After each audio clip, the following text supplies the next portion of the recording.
BJP के राष्ट्रीय प्रवक्ता और राज्यसभा सांसद सुधांशु त्रिवेदी ने ईवीएम पर विपक्ष के सवालों पर पलटवार किया और कहा कि विपक्ष के पास कोई मुद्दा नहीं है, इसलिए वो झूठा प्रोपेगेंडा चलाने की कोशिश कर रहा है।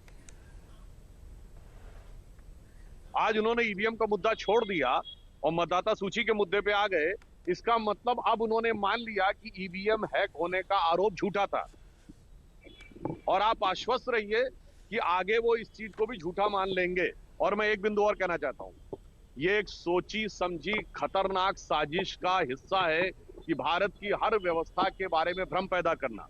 विगत 10 वर्षों में विपक्ष ने किन किन चीजों पे भ्रम नहीं पैदा किया। सबसे पहले रफाल को लेकर सरकार के बारे में भ्रम पैदा करना, सर्जिकल स्ट्राइक को लेकर सेना के बारे में भ्रम पैदा करना, बालाकोट को लेकर एयरफोर्स के बारे में भ्रम पैदा करना, ऑपरेशन सिंदूर को लेकर जहाजों के गिरने के बारे में भ्रम पैदा करना। फिर इतना ही नहीं, याद करिए इन्होंने कहा एलआईसी बर्बाद हो गई, LIC all time high profit में है। स्टेट बैंक ऑफ इंडिया बर्बाद हो गई, state bank of India all time high profit में है। फिर उन्होंने कहा सेबी गलत है, सेबी का पूरी तरीके से वो निष्पक्ष निकला। उसके बाद याद करिए कोविड वैक्सीन के ऊपर इसी उत्तर प्रदेश के एक पूर्व मुख्यमंत्री जी बोले थे ना, बीजेपी का वैक्सीन, कोविड वैक्सीन को लेकर भ्रम उत्पन्न करने का प्रयास करना। और तो और इन्होंने राम मंदिर के मुहूर्त को लेकर भी भ्रम पैदा करने का प्रयास किया था। तो मुझे लगता है कि उनको समझाया इसलिए नहीं जा सकता क्योंकि जो समझना चाहे उसे समझाया जा सकता है। जो एक कहावत है कि समझ समझ के समझाओ उसको जिसके की समझ है, और जो समझ समझ के बिना समझे समझो कि वो ना समझ।